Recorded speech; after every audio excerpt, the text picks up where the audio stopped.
Hello friends, আমার নাম সৌগত মান্না। তোমরা দেখছো মান্নাস জব সাজেস্ট। নিয়ে চলে এলাম তোমাদের জন্য খুবই গুরুত্বপূর্ণ একটা আপডেট।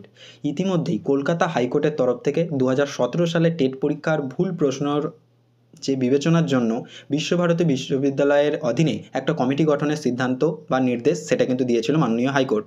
এবং বর্তমানে আজকে 2022-এ যে টেটের ভুল প্রশ্নের খতিয়ে দেখার জন্য এবং তার সঠিক অ্যান্সার কী হবে তার জন্য কিন্তু যাদবপুর বিশ্ববিদ্যালয়ের উপাচার্যকে নির্দিষ্ট কমিটি গঠনের নির্দেশ দিল মাননীয় কলকাতা হাইকোর্ট।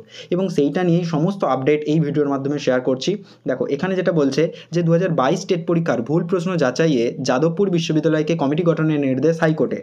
এবং এক্ষেত্রে যে 2022 সালের যে টেট পরীক্ষা সেটা নিয়েও কিন্তু ইতিমধ্যেই বিভিন্ন নিউজ উঠে আসছিল যে তার যে বিভিন্ন প্রশ্ন ভুল রয়েছে সেটা নিয়ে কিন্তু হাইকোর্টে মামলাও করা হয় এবং সেই হিসাবেই কিন্তু হাইকোর্টের নির্দেশে কমিটি গঠনের সিদ্ধান্ত নেওয়া হয়েছে।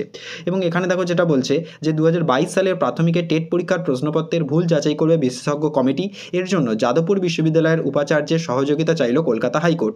প্রাথমিকের টেটের যে 24টি প্রশ্ন ভুল বলে অভিযোগ তা যাচাই করতে বিশেষজ্ঞদের নিয়ে কমিটি তৈরির নির্দেশ দিয়েছেন বিচারপতি রাজশেখর মান্থা। এবং এর জন্য প্রাথমিক শিক্ষা পর্ষদকে তাদের যাবতীয় নথি উপাচার্যকে দিতে নির্দেশ দিয়েছে আদালত। ওই কমিটিকে দিয়ে যে 24টি প্রশ্ন ভুল বলে অভিযোগ উঠেছে তা যাচাই করবে এবং তার সঙ্গে সঙ্গে সঠিক প্রশ্ন কী হবে তাও জানাবে কমিটি। এবং সেই সমস্ত বিস্তারিত রিপোর্ট যাদবপুর বিশ্ববিদ্যালয়ের উপাচার্য 1 মাসের মধ্যে আদালতে জমা দেবেন। এবং বিচারপতি রাজশেখর মান্থা এই মামলার পরবর্তী যে শুনানি সেটা কিন্তু 19 জুন ধার্য করেছেন।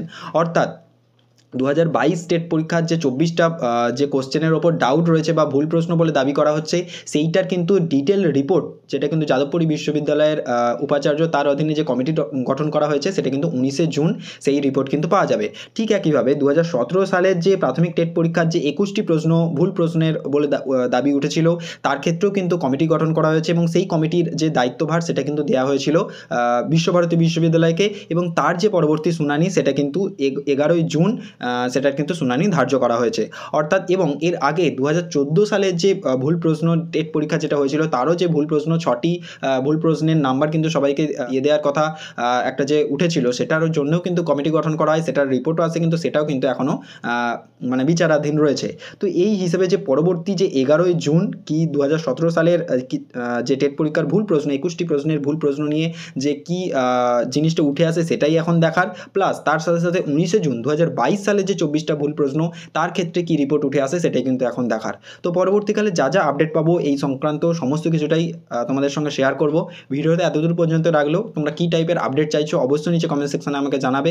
ভিডিওটা যদি ভালো লাগে তাহলে অবশ্যই ভিডিওটাকে লাইক করে দেবে, শেয়ার করে দেবে তোমাদের বন্ধুদের সঙ্গে, আর চ্যানেলটাকে অবশ্যই সাবস্ক্রাইব করে রাখবে এই রকমের গুরুত্বপূর্ণ এবং ইম্পর্টেন্ট আপডেট সবার আগে পাওয়ার জন্য। এখনের মতো এই পর্যন্তই। Thanks for watching.